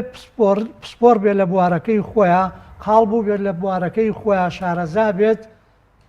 لە هەموو لایەنەکانی تێگەشت بێ کە ئەکرێ بە وەزیر بەرنامەی خۆی هەبێ بۆ ئەو وەزارەتە. بەڵام بەداخەوە ئێمە ئەمانە هیچیمان نەبووە تاوەکو ئێستا. زۆر باشە دکتۆر، ئاماژەت بەوە کرد کە عێراق لە وەختی خۆیان مستعمەرە و داگیرکراوی بەریتانیا بۆ بەریتانیا هەیمەنەی بەر بەپی سایکزبی کۆژ مووسڵ و عێراق کەوتۆتە بەر بەریتانیاوە. لە هیچ وڵاتێکی دواکەوتوی تەنانەت گەلە دواکەوتوەکانی ئەفریقاشا بەم شێوەیە نابینین کە تابلۆی سەرتاشخانەیەکمان هەتا سەرۆکایەت مەکتەبەکانمان تا سەرۆکایەتی پەرلەمان و حکوومەتیش ئینگلیزی و لە منێ و مەنهەجی خوێندنیشان ئینگلیزی ینی تاوا زاڵ بووە بەسەر ئێمە ینی خەڵکێک پێی وایە پشتکردن لە زمانی دایک لە زمانە دەوڵەمەندەکەی هەژاری موکریانی و شێر کۆبێکەس و مەسعود محەممەد و شکور مستەفا وەکوال پشتکردن لەوە و ڕووکردن لە ئینگلیزی پێی وایە پێشکەوتن و سەقافەتە. ئەمە هەر هەوەکارەکە هۆکاری سیاسی بۆ یا خۆشمانە و دەرگایمان واڵا کردووە کە ئینگلیزی زاڵ بێ بەسەرمانە. ئەوە جارێک کە من ڕۆنم کردەوە بەشێشێتی بەشەکەی تری بازرگانیکردن بە خوێندنەوە بە زمانی ئینگلیزی، بازرگانیکردن بەکردنەوەی قوتابخانەی تایبەتەوە، بازرگانیکردن بەکردنەوەی قوتابخانەوە بە زمانە بیانەکان بەگشتی بە تورکی بە ئینگلیزی بە چیچی ئەمانە هەمووی بەشێکن لەو نەخۆشیە. بەڵام هۆکاری دوای ئەوە کە ئەویش هەر سەرەکیە ئەوەیە کە وەزارەتی ڕۆشنبیری وەزارەتی پەروەردە بە ئاگان نین لە بەرنامەی وەزارەتەکەی خۆیان. بەشێکی زۆری بەرنامەی وەزارەتی ڕۆشنبیری لە ڕاستیە لە ئەستۆی وەزارەتی پەروەردەهایە. ئەمجا نەبوونی پەیوەندی هاوکاریکردن و کارکردن بەیەکەوە لە نێوان وەزارەتی پەروەردە و وەزارەتی ڕۆشنبیری و وەزارەتی خوێندنی باڵا بۆتە هۆی ئەوەی کە ئەم جۆرە ڕووداوانەی کە بەڕێستان ئاماژەی پێیان ڕوو بدەن. ئەوە کارێکە کە لە جێبەجێکردنی و کۆنتترۆلکردنی لە ڕووی زمانەوە هەم لە ئەستۆی وەزارەتی ڕۆشنبیریە هەم لە ئەستۆی وەزارەتی پەروەردە. بەڵام چونکە و دوانە بە یەکەوە کار ناکەن، چونکە وەزیرەکان بە ئاگا نەبوون لەوەی کە ئەمەش ئەچێتە بەرنامەی کاری ئەوانەوە بە شێوەیەکی بەربڵاو بە شێوەیەکی ئەتوانم بڵێم بەرەڵا بەبێ کۆنتترۆل ئەم کارانە کراون. هەر کەسێک ویست بێتی تابلۆی لە دوکانەکەی خۆی داوە، تابلۆکە بەو زمانە نووسیوێتی کە خۆی ویستێتی بەو دەستوری نووسینە بەواتە ڕێنووس بەوەش نووسیوێتی کە خۆی ویستێتی. هەندێک جار خۆی بە ئاگا نەبووە کە چۆن نووسراوە. ئەو کەسی کە پێی ئەڵێن خۆش نووس، ئەو کەسی کە تابلۆکەی بۆ نووسیوە ئەوش دیسانەوە یاری بە نووسینەکە کردووە. بەواتە پاشاگەردانیەک و بێسەروبەریەک لە وەزارەتی خوێنی باڵا وەزارەتی پەروەردە و وەزارەتی ڕۆشنبیریە هەبووە هەتاوەکو ئەمڕۆ. ئەمجا بەدەر لەوە با من بێمە سەر ئەو بابەتە لە ڕاستیە کە زۆر زۆر گرنگە. ئێمە ئەکادێمیای کوردیمان هەیە. ئەکادێمیای کوردی من باڵا نەچم چارەکە سەدەیەک ڕەنگە زیاتر بێ هەیە. بەڵام هەتا ئێستا بەرهەمێکی نییە کە توانی بێتی زمانی کوردی بباتە ئەو زمانەوە کە شکۆمەند و شکۆدار بێ لە ناو لە دەرەوەی وڵات. ئەوەی کە پێویستە و بەراییە تەنانەت ئەوەشی نەکردووە. وڵاتان لە دنیا ئەگەر یارمەتیم بیت نەتەوەکان لە دنیا ئەکادێمیای زمانیان هەیە بۆ ئەم کارانە. ئەکادێمیای زمان لەلایەک سیاسەتی بۆ زمان هەیە، لەلایەکتر بەرنامە و پلانی بۆ زمان هەیە. کە ئەڵێن سیاسەتی بۆ زمان هەیە، ئێمە گەر ئاکادێمیای زمانمان هەبێت لە خواروی کوردستانە، ئاکادێمیای زمانەکە پەیوەست بە سیاسەتەوە بۆ زمان لێکۆڵینەوە لەسەر ئەوە کار لێکۆڵینەوەی ئەکادێمی و زانستی و نیشتیمان پەروەری کام زمانانە لە عێراقا قسەیان پێکرێ بۆ نمونە عەرەبیە، کوردیە، زمانی بیانیە. ئەمجا پێگە و شکۆمەندی زمانی کوردی لە ناو ئەم زمانانات لە چه ئاستێکایە. زمانی عەرەبی کە زمانی دەستوریە لە ڕێی ئەکادێمیای زمانەوە زمانی کوردیە کرێ بە دەستوری. بەڵام چێ زمانی کوردی کردووە بە دەستوری لە ڕێی پەرلەمانەوە کراوە بەبێ ئەوەی پێش پەرلەمان لایەنێکی ئەکادێمی زانستی پەیوەست بە زمانەوە هەموو لایەنەکانیشی کردبێتەوە، توێژینەوەی لەسەر کردبێت و بڕیاری لەسەرەوە بێت بۆچی و بە شێوەیەک ئەبێت زمانی کوردی ببێ بە دەستوری بۆ هەتا بێ بە زمانی دیوانی حکوومەتی هەرێمی کوردستان. ئەمجا پاش ئەو بیر لەوە کاتەوە کە زمانی کوردی بوو بەمە چۆن ئەیکا بە زمانی ستاندارد، چێ ئەیکا بە زمانی ستاندارد، لە ماوەی چەند زمانە ستانداردەکە ئەبێ چۆن بێ. ئەمجا ئەبێ ئەم دوانە زمانی دیوانی و دەستوریەکە لەگەڵ زمانە ستانداردەکە کە تەواو ئەکرێن لە پەرلەمانە بڕیاری لەسەر بدرێ بڵێ ئەمە لەوێ بڕیاری لەسەر بدرێ بڵێن ئەمە زمانی دەستوری و دیوانی و ستانداردی حکوومەتی هەرێمە. ئەم زمانە ستانداردە زمانی حکوومەتی هەرێم و هاوڵاتیانی کوردە لە ناو کوردستانە، زمانی شکۆمەند و شکۆداری هەمومانە لە دەرەوە لەسەر ئاستی جیهان. ئێمە ئەم کارانەمان نەکردووە چونکە ئاکادمیای زمانمان نییە، وەکو ئاکادمیای زمانمان نییە نەشمانتوانیوە فەرەنگی کوردی دانێت، نەمانتوانیوە کۆنتترۆلی بەکارهێنانی زمان بکەین لە دەرەوە چونکە بەکارهێنانی زمان دوانن، دەربڕینە بەدەم دەربڕینە بە نووسین. ئەمجا کاڵم دەربڕینە بە نووسین تابلۆکان بەشێکن لەوە. هیچ کەسێ ناتوانێت هیچ تابلۆیەک بۆ دوکانەکەی دانێ بەبێ ئەوەی ڕەزامەندی لە ئاکادمیای زمانەوە وەرنەگرت. کابراایەک ئازادە لەوەی تابلۆکە، بەڵام منهەجی خوێندن قوتابی تا چەند ببوورە ئازاد نییە لەوەی بە جۆرە لە جۆرەکان، بەڵام قوتابی بۆچی پێویستە باجی ئەوە بدا هەر لە سەرەتاوە زمانی دایکی لێ بشاردرێتەوە بە زمانی بێگانە فێر. ئێستا دێمە سەرم بابەتە. ئەمجا ئاکادمیای زمان لەویا بڕیار لەسەر ئەوەدا بە پێی لێکۆڵینەوە توێژینەوەکان لەسەر ئاستی ناوخۆ، لەسەر ئاستی ناوچەکە، لەسەر ئاستی جیهانی بۆ لای ئێمە ئینگلیزی زمانی بیانی بێ و بخوێنرێ. ئەجا بخوێنرێت جایە و پێی بخوێنرێت جایە کێشەکە لەوانە برای من ئەگەر یارمەتی بمێن خەڵک لەوە تێناگا. زمانی ئینگلیزی بخوێنرێت لەبەرەوەی ئەمڕۆ زمانێکی جیهانیە، لەبەرەوەی کۆمەڵێک کەس کە خوێندن تاواکەن بۆ پیشەکەیان پێویستیان. بەڵام زۆر جارەگە بۆ سەردانی هەر وڵاتێک بکەی ئەگەر زمانی ئینگلیزی نەزانی وەکووا بێ ینی احترامەن وەکوا بێ کوێرانە سەردانی وڵاتت کرد. ئەوە بەشێکی ئەوەیە کە زمانی ئینگلیزی بزانانی. ئەگەر جنا لەسەر ئاسی بازرگانی نێودوڵەتی کۆنفرانسی نێودوڵەتی تۆ پێویستی بە زمانی ئینگلیزی نیە ئەمڕۆ وەرجێر هەیە ڕاستەوە خۆ قسەکانەکەیت و بە ئامێر بە دەستگا زمانەکە بۆ وەرەجێڕن تۆش تێگەیت و ئەوانیش تەنها ئەو کەسانەی پێویستیان لە پیشەکانیانە ئەمانە پێویستیان بە ڕۆتری ئەگەر ئینگلیزی نەزانی وەکووا بێ خوێندەوار نیت بۆیە دایک و باوکانیش ناچارن هەر لە منداڵەکەیان و لە قۆناغە سەرەتایەکانەوە بیان نێرنە ئەو قوتابخانەی کە ئینگلیزی دەخوێنن. ئاخر من جارێک ترێڵێم ئەمە لە تێنەگەیشتنەوەی لە نەخوێندەواری دایک و باوکانەوەی کە ئاوا بیرەکەنەوە بۆ با بێمەوە سەر ئەم بابەتە بۆی لەمە تێبگەن برای من. خوێندن بە زمانی ئینگلیزی جیاوازە لە خوێندنی زمانی ئینگلیزی. ئێمە خوێندنی زمانی ئینگلیزیمان سەرکەوتوو نەبووە لەبەرەوەی ئەو کتێبانەی بۆ ئەو خوێندنەدانراون کتێب بوون وەرمان گرتووە لەو وڵاتانەوە بۆ نمونە لە ئینگلتەراوە کە کتێبەکان دانراون بۆ مناڵانی ئینگلیز بە زمانی ئینگلیزی خۆیان بخوێنن. ئێمە کتێبمان دانەناوە بە ئینگلیزی بڵێن ئەمە بۆ زمانی ئینگلیزیە وەکو زمانێکی بیانی چونکە جیاوازە کتێبێ بۆ کەسێک دابنرێت کە زمانی دایکێتی یا بۆ کەسێ دامڕێ کە زمانی دایشی نییە. ئێمە سەرکەوتوو نەبووین لەوە کە کتێبی ئینگلیزی بۆ خوێندن دابنێن. گرفتەکەی ئێمە ئەمەیەکێکیانە. گرفتەکەی تریان ئەوەیە کە ئەم دام و دەستگایانەی ئێمە وەزارەتی پەروەردە، وەزارەتی ڕۆشنبینی، وەزارەتی خوێندنی باڵا، سەرۆکایەتی هەرێم هەموو بەرپرسیاران لەوە تێناکەن کە نابێت زمانی خوێندن بە ئینگلیزی بێت. بۆچی ئەمە نەخۆشیەکەیە شێرپەنجەکە لێرە وەکوی کە چەند ساڵی ڕابردوو فیزیا و بیرکاری بە ئینگلیزی خوێنراوە. شێرپەنجەکە ئەمەیە کە ئەوان ئەیانەوێت زمانی خوێندن بە ئینگلیزی بێ. ئێمە نامانەوێت زمانی خوێندن بە ئینگلیزی بێ دوای دێنە سەرم بابەتە.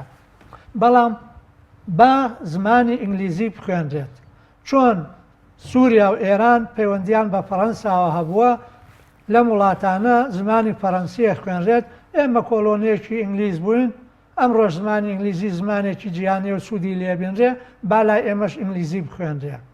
کەواتە نەبوونی ئەکادمیای زمان هۆکاری سەرەکیە. دووەم هۆکاری سەرەکی ئەوەیە کە ئەنجومەنی وەزیران ئێمە پرۆژەیەکمان داوە بە سەرۆکاتی ئەنجومەنی وەزیران خۆشحاڵم کە بۆم هەیە لەم هەلومەرجە ئەم دەرفەتە بخۆزمەوە لەوە بدوێم. هەموو وڵاتێک تەنانەت وڵاتە عەرەبیەکانی وەکو قەتەر و ئیمارات و چۆچۆ لەم کۆتاییە ئەوانیش دەستگای نیشتیمانیان بۆ پێگەیاندن و پەروەردە هێناوەتە ئاراوە. ئەم دەستگایە لە هەندێک وڵات لە 21 کەس پێک دێت. لە وەزیری سەرۆکی ئەنجومەنی وەزیرانە، وەزیری پەروەردەیە، وەزیری خوێندنی باڵایە، وەزیری داراییە، وەزیری ئاوەدانکردنەوەیە، وەزیری ئەم وەزیرانن لەگەڵ نوێنەرێکی ئەو دەستگایی کە ئێمە دروستێکەین. بە هەموو ئەمانە سیاسەتی پەروەردە لە کوردستانادا ئەنرێ بە هەموو ئەمانە ژیربێژوو فەلسەفە و دنیابینی کورد بۆ خۆمان چۆن سوودیە و ئەگونجێ بۆ ئێمەدا ئەنرێ پرۆگرامی خوێندندا ئەنرێ باوەڕێ بێت تا ئێستا لە کوردستانە بەتاوی نازانێت پرۆگرامی خوێندن چییە بەشێکی گرنگی پرۆگرامی خوێندن واتە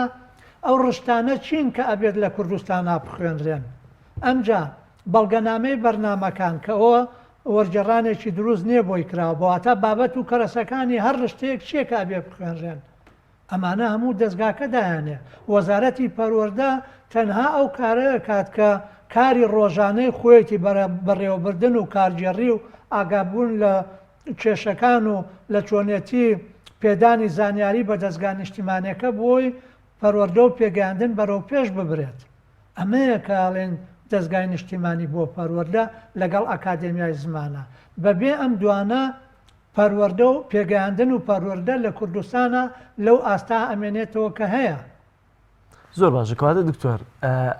ئێمە کە لە قۆناغەکانی سەرەتایی و مامناوەندیشمان تێپەڕاندۆ بە زمانی کوردی دەکرێت لە پڕ منهەجێکمان بۆ دیاری بکرێ بە ئینگلیزی بیخوێنین ئەمە کاریگەری چۆن لەسەر تەلەبە دروستەکە برای من لە 1970ەوە هاتوومەتەوە بۆ کوردستان لە ئەوروپا لە زانکۆی سالزبورگ وانە بێژ بووم مامۆستا بووم 10 ساڵ خوێندومە 10 ساڵ مامۆستا بووم باوەڕ بفەرموو لە ماوەی ئەو 20 ساڵە ئەو نەم ڕێنما نەبینیوە کە لە یەک مانگە بەسەر زانکۆکانی کوردستانەدا بەشەکرێت لە وەزارەتی خوێندنی باڵاوە ئەوە ڕێنمام نەبینیوە لە سەرۆکاتی زانکۆوە لە ماوەی ئەو 20 ساڵە کە لە ماوەی مانگێکە لە سەرۆکی زانکۆکانەوە بۆ مامۆستاکان و بۆ بەڕێوەبەرێتی و بەڕێوەبەرێتەکانیەوە دابەزن بزانە چه ئاژاوەیەکە ئاژاوەکە بەهۆی چیەوە بەهۆی نەبوونی دەستگایەکەوە بۆ وەزارەتی خوێندنی باڵا کە من ناوبناوە دەستگای نیشتیمانی و ئەو پرۆژەیەژین بە ئەنجومەنی وەزارەتە بەڵێ ئەمە ئەنجاوەرەوە بۆ ئەمەی پەروەردە هەر وەزیرێک دێت بە پێی بیرکردنەوەی خۆی بە پێی دنیابینی خۆی بە پێی ئەو ئەزمونەکەم و ئەزمونە کورتەی کە هەی بووە ئەمجا ئەوە گۆڕانکاری بەسەر وەزارەتی پەروەردە و بەسەر سیاست و فەلسەفە و شتەکانیا بێنێ لە کاتێکا وەکو وتم ئەمە کاری ئەو نییە ئەمە کاری ئەو ئەنجومەنە باڵایە ئەنجومەن نیشتیمانیە ئەمجا بۆ ئەمە هەر وەزیرێک دەبێت لە سەرەتا کۆمەڵێ شت کابلێن ئەوە هاتو ئەمە ئەوەی کرد ڕاست ئەم وەزیرەی ئێستا دەستی خۆش بێت کە بیری لە خوێندن کردوێتەوە بە زمانی ئینگلیزی کە نابێ بەو شێوەیە بێ بیری لەوە کردوێتەوە کە قوتابخانەی تایبەتی نابێ بەو شێوەیە بێ بەڵام ئەمە لە ڕاستیە کەمە چونکە هەموو ئەمانە پێڕەوێکن سیستەمێکن بەواتە هەر یەکێ لەم خاڵانە پێڕەوێکە لە پێڕەوێکی چڕ و ئاڵۆزی تر کە بەبێ پەیوەندی لەگەڵ ئەوانی ترا ئەمە سەر ناگرێت کەواتە ئەگەر ئێمە بێن بڵێن خوێندن بە زمانی ئینگلیزی نەبێ بەڵام لەو لاوەشتی تر هەیە کە ئەبێ پەیوەندی بەمەوە هەیە ئەبێ ئەوانیش جێبەجێ بکەین کەوتمان نابێت بەوە بێت ئەبێت تۆ دەستگا نیشتیمانیەکەت هەبێ پرۆفێسۆرەکانی زانکۆ بلۆکی زانستی خوێندنی هەر ڕشتەیەک دانێن ئەمان لەگەڵ پسپۆڕەکانی پەروەردە و شارەزانی پەروەردە ئەم بلۆکی زمانە بەسەر قۆناغەکانی خوێندنە دابشکەن ئەمە بکەن بە کتێبی خوێندن لەبەر دەسابێ ئەو کتێبانە ڕابەریان هەبێ مامۆستای بۆ پێگەێنرابێ ئەنجا دێن ئەڵێن خوێندن بە زمانی ئینگلیزی نابێ بێ چونکە ئەمە بەشێکە لەو ئەوش بەشێکە لەم ئاوا کارەکانمان جێبەجێبن و سەرەکەون ئەمە چۆن لە وەزارەتی خوێنی باڵا و سەرۆکایەتی زانکۆ سەر لە مامۆستا تێگا مامۆستان کاتی لێ ئەگیرێ ئەوەی بیر لە ڕێنما بکاتەوە چارەکی ئەوە کاتی نامێنێت بیر لە زانست و لێکۆڵینەوە بکە لە پەروەردە بکە کێشەی بۆ دروستە بێ بە هەمان شێوە لای ئێمە قوتابیەکان لە قۆناغەکانی خوێندنا کێشیان بۆ دروست دەبێت کاڵێن بەم زمانە نەبێ بەو زمانە بێ مامۆستا کێشەی بۆ دروست دەبێت لەگەڵەوە شاکە خۆی کێشەی موچە و ڕێز لێ نەگرتن و کێشەی بێدەرامەتی و کێشەی ژیانی ئالۆز و کێشەی سیاسەتی چەوتی مامەڵەکردنی پارتەکان و دام و دەستگاکان لەگەڵ مامۆسا و لەگەڵ بەرپرسارانی خۆناغەکانی خوێندنە هەموو ئەمانە و ئەمانەش بەیەکەوە دنیایشیان دروست کردووە پێی ئەڵێن دۆزەخ بۆ مامۆسا لە خۆناغەکانی خوێندنە بۆ مامۆسا لە دام و دەستگاکانی زانکۆکانە ئەمە ڕنگدانەوەی لەسەر چێژە بێ دایک و باوکان بەواتە بزانە کە هەموو ئەمانەش لە ڕاگەیاندنەکانەوە ڕائەگەیەنرێن ڕاگەیاندنەکان و هەموو دام و دەستگاکان و حیزبیش بەیەکەوە ئەم دۆزەخیان بۆ هاوڵاتیانی ئەم وڵاتی ئێمە دروست کردووە هەندێک جار بە ئاگاوە زۆر جاریش بەبێ ئەوەی خۆیان ئاگایان لێبێ نازانن کە لە ڕاگەیاندندا لەسەر ئەم بابەتانە ئەدوێن چ جۆرە نەخۆشیەکەکەنە دەروون و گیان و ئاوەزی ئەم خەڵقەی کوردستان زۆر باشە دکتۆرکەواتە پەروەردە وەک دەزانرێت کۆڵەکەیەکی بنیادنانی هەر دەوڵەت و هەر وڵات و نیشتیمانیەکە ئایا تا چەندە ئێمە دوا بکەوین لە دامەزراندنی ئەم دەستگای نیشتیمانیە بۆ پرۆژەیەوە کەەوە باسی دەکەن هەتا درەنگتر بێ لەو لاوە ئێمە زیانمەند دەبین و نەوەی نوێ لە قوتابخانەکانە زیانمەند دەبن چونکە دەبینی ناشکرێەوە خۆت ئاماژەت پێکرد هەر وەزیرێک دێت بەپێی دنیابینی خۆی و بەپێی ئەو زانستی کە لای خۆەتی دەستکاری مەنهەج بکە بە تایبەتی تر کاویت کۆرجگەلەوەی کە ئێستا بۆ منە فیزیا و بیرکاری دەکرێتەوە بە زمانی کوردی لە فیزیا و بیرکاری پۆلیدا لە هەمان کاتە بڕیارێکی تر هەیە کە نزیک بە 200 قوتابخانە بخرێنە ژێر تێستەوە لەوەی کە دەستکاری ئاینیان دەکرێت بە جۆرە لە جۆرەکان ئاین دەبێتە مێژووی ئاینەکان لێرەشەوە ینی دەکرێت بۆ نمونە تێستێکی هاوشێەوەی لە 200 قوتابخانە ڕێگەم بەجارە با لەمەی کۆتاییەوە دەست پێ بکەم کە ئێستا خوێندنی ئاین بەواتە خۆی لە پرۆگرامەکە ئاین ڕشتەیەکە لە ڕشتەکان ئەمجا ئەم ڕشتێ بێ بەڵگەنامەی خوێندنی بۆ دامرێت بەواتە بلۆکی زانستی ئاین ئەم بلۆکە زانستە چەند بەشێکە ئەم بەشانە پسپۆڕانی خۆیان ئەزانن دابەشیەکەن بەسەر قۆناغەکانی خوێندنە فەلسەفە و ئامانجی خوێندنی ئاین چییە لە هەموو وڵاتانی دنیا کە ئاینە خوێنرێ شارەزابوون لای ئەمە کەسێک دای نانێ کە وەزارەتی ئەوقافە وەزیری ئەوقاف دای نانێ وەزیری پەروەردە دای نانێ ئەنجومەنی نیشتیمانی لە ئەنجومەنی وەزیران دای ئەنێ ئەم ئەنجومەنی نیشتیمانیی پەروەردە ئەو 21 کەسن ئەو 21 کەسە فەلسەفە و ئاین و بە ئامانج و هەموو لایەنەکانی دائەنێن ئەمە ئەدەن بە پسپۆڕانی ئاینی بە پسپۆڕانی پەروەردە لە کوردستانە هەموو ئەمانە بەیەکەوە ئەم کارەکەن ئەبینیت بزانە تاکە کەسێک کە بڕیار چۆن نەهامەتی بەسەر وڵاتێکە ئاهێنێ لە 200 قوتابخانە منێک کە ڕەنگە ئەوە ناخۆم بە ئاینەوە خەریک نەکەم کێشە بۆ من دروستەکە لەگەڵ بەڕێز تاکە خۆت بە ئاینەوە خەریکەکەیت کێشە بۆ من و تۆ لەگەڵ ئەوانەی ترا دروستەکە لە کاتێکە هەبێ بەرنامەکە بەو شێوەیە بێ کە ئێمە هەمومان بەیەکەوە کۆ کاتەوە کە هەمومان بەیەکەوە لێ بکە بیر لەوە بکەینەوە چۆن مناڵەکانمان لە ڕووی ئاینەوە پەروەردە بکەین چۆن پێیان بگەێنین لەبری ئەوە تێک دەرەبێت پرسیارەکانی سەرەتاتم لەگیر چۆ دواکەوتنی دانانی ئەم دەستگای نیشتیمانیە تا چەندە کاریگەری یان لە داهاتوودا زیاتر ئێمە دواکەوین لەو سیستەمە جوانە دەڵێم ئەوە ڕاستیە ئەمە پرۆپاگەندە نیە حکوومەتی هەرێمی کوردستان بەبێ دەستگای نیشتیمانی بۆ پەروەردە بەبێ دەستگای نیشتیمانی بۆ زانست و خوێندن بەواتە خوێندنی باڵا حکوومەت نییە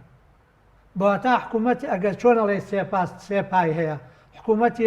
هەرێم ئەو کاتە ئەنجومەنی وەزیرانی ئێمە پایەکی هەیە یا پاونیوێکی ئەوی تری نییە هەتا ئەمە دواکەوێت و پێک نێنرێ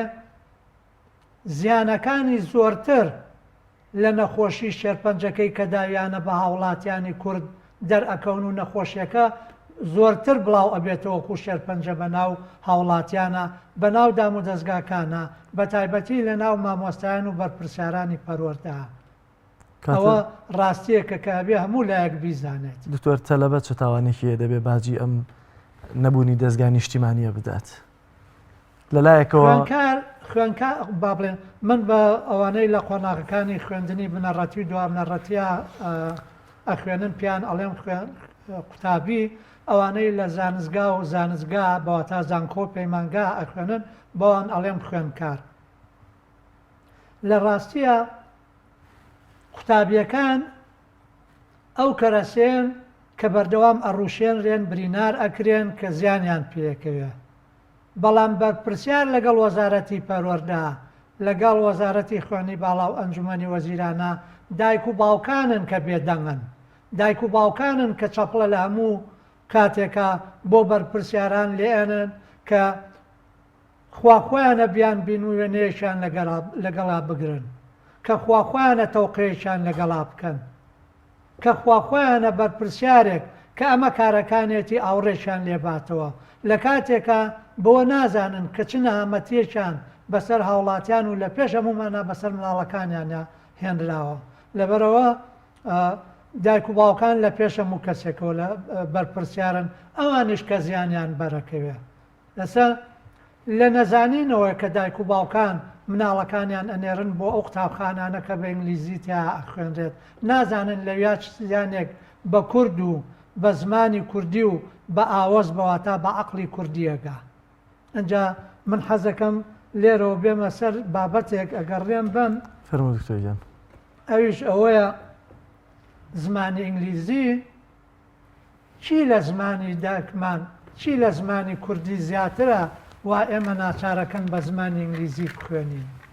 ئایا زمانی کوردی شیا و گونجاو نییە بۆ ئەوەی بێ بە زمانی زانست، بۆ ئەوەی زانستی پێ بخوێنرێت؟ ئەوەی زانستی زمانی نوێباو بەواتە مۆدێرن لە 57 سەدەی پێشووە بە تایبەتی قوتابخانەی چۆمسچی سەلماندوێتی ئەو ڕاستیەیە کە زمانەکان هەمویان پێڕەوی چڕ و ئاڵۆزن، فەرهەنگیان هەیە بەواتە گەنجی وشەیان هەیە، هەمویان ڕێزمانیان هەیە، ڕێزمانیەکانیان چڕ و ئاڵۆزە. سەلمێنراوە کە زمانێک نییە لە زمانێکی تر چاکتر بێ یا زمانێک لە زمانێکی تر خراپتر بێ. هەموو زمانێک زمانی وێژەوانیە، هەموو زمانێک زمانی زانستە. زانست چییە؟ زانست تیۆریە لەگەڵ ڕێبازی لێکۆڵینەوە. هەموو زانستێکە بێت تیۆریەکانی خۆی هەبێ، لە ناو تیۆرەکە ڕێبازی کارکردن و لێکۆڵینەوەی زانستی خۆی هەیە کە کاری پێەکە. لەگەڵ لە ناو با بڵێن ڕێبازەکە زاراوەی زانستی خۆی هەیە. زاراوەی زانستە ئەوروپیەکان هەموو لە لاتینیەوە وەرگیراون. لەم کۆتای ساڵانەی دواییە زاراوەکان لە ڕێی وشە دروستکردنەوە زاراوی نوێیان بۆ دانراوە، بۆ کۆنەکان نابوو ئەو زاراوە تازانەی کە دێنە ئاراوە. کەواتە زمانی کوردی وەکو زمانی ئینگلیزی هەم زمانی وێژەوانیە هەم زمانی زانستە. ئێمە ئەتوانین گەنجی وشەکانمان خۆی کێشەیەک لەوا کە بە ئینگلیزیە خوێنرێ ئەمەیە، لە هەر وشەیەکە واتا هەیە، واتای جۆرا و جۆر هەیە. یەکێ لە واتاکان واتای سەرەکیە، واتای زیادەیە کە لە بەکارهێنانە پێدراوە، بەڵام واتایەک هەیە پێڵێن واتای ئاوەزمەندی. واتای ئاوەزمەندی بەواتە عەقڵیەت، مێنتالیتی. ئەم ئاوەزمەندیە دنیابینیە، ژیربێژیە بۆ چوونە باو باپیرانمان چۆن دنیایان بینیوە، چۆن لە دنیا گەیشتون، لە هەر یەک لە وشەکانە ئەمانە هەڵگیراوە. بەشێکی تر لە واتاکە بە ئاوەز باو باپیرانمان زانستیان خستۆتە ناو وشەکانەوە. من هەمیشە ئەو نمونەیەن مۆکاڵێ زمان پژاندن. چۆمسچی بەوەی زانیوە کە مرۆڤ زمانی ئەپژێت، بەواتە زمانەکە لە مێشکا هەیە، چۆن خوێن لە جەستایە پیاو لووتێ بژێ خوێنەکەی لێتە دەرەوە. ئاواش زمان ئەپژێت، زمان فێر نابێت. باو باپیرانی ئێمە لە زمان پژاندن ئەدوێن ڕەنگە 100 ساڵ یا 1000 ساڵ یا چەندین 1000 ساڵ لەمە و پێش ئەم وشایان دانابێت بەو زانستەوە کە لە 57 تا پێیزانراوە ببوورە، کە ئێمە بە زمانی دایکمانە خوێنین، بەم ئاوەزمەندیەوە بە ئاوەزمەندی وشەکانەوە ئەخوێنین، کە بە زمانی ئینگلیزیە خوێنین یا ئەدوێن بە ئاوەزمەندی ئینگلیزەوە ئەخوێنین. بەبێ ئەوەی بە خۆمان بزانین، خۆمان ئەکرێن بە کۆیلەی زمانی ئینگلیزی، بە کۆیلەی دنیابینی ئینگلیزی، ئینگلیز بە کۆیلەی بۆ چوونی ئینگلیز بە هەمان شێوە بۆ زمانی زۆر باشە دکتۆریان کاتی بەرنامەکەمان تەواو بوو زۆر سپاس بۆ ڕوونکردنەوە ڕێنمایەکانت زۆر بەخێربێ سپاس بۆ بەڕێز دکتۆر محەممەد مەحوی مامۆستای زانکۆ و شارەزا نووسەری بواری زمان زۆر بەخێر بێ سپاس بەڵێ ئازان و خۆشەویستانم زانیاریەکمان لەبارەی ڤیتامینەکان و گرنگی ڤیتامینەکان بۆ جەستەی مرۆڤ بۆ ئەو میوە خواردنانی کە دەوڵەمەندە بە ڤیتامینەکان بۆ ئامادەکردوون پێکەوە بینەری ئەو بڕگەیەش دەبین و لە تەوری سێمە پێتانەگەینەوە.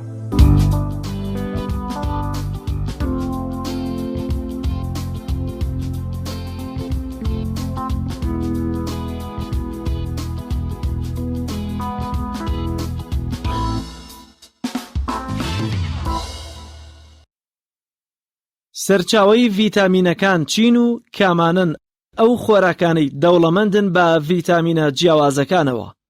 ڤیتامینی ئەی، گێزەر، شیر، میوە ترشەکان، پەنیر و ماسی دەوڵەمەندن بە ڤیتامینی ئەیەوە. ڤیتامینی B1، گوێز و گەنم و پاقلەمەنیەکان. ڤیتامینی B2،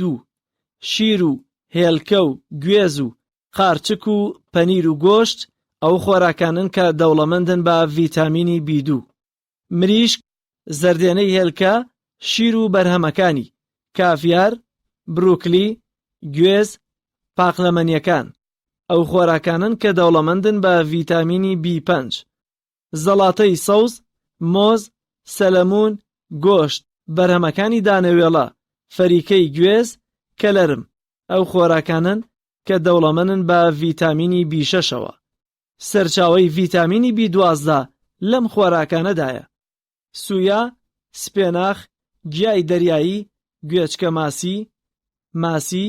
شیر، پەنیر، زەردێنەی هێلکە. ڤیتامینی C لە ناو خۆراکی کێوی، میوەی سوور، پاقلەمەنی، قەرنابیت، شویت، نیسک و نۆک، میوە ترشەکان وەک لیمۆ و سندی بوونیان هەیە. ڤیتامینی D3، پەنیر، زەردێنەی هێلکە، خۆراکی دەریایی، پەتاتە، سەوزە، کەرە، تیشکی خۆر سەرچاوەی هەرە گرنگ و پێویستە ڕاستەوخۆ لە لەش بدات کاتێک خۆر لە ئەستونە لەسرت واتە لە نیوەڕۆدا. ڤیتامینی E، گۆشت، شیر و بەرهەمەکانی، گەنمە شامی، ناوکە کوولەکە ئەمانە دەوڵەمەندن بە ڤیتامینی ئیەوە.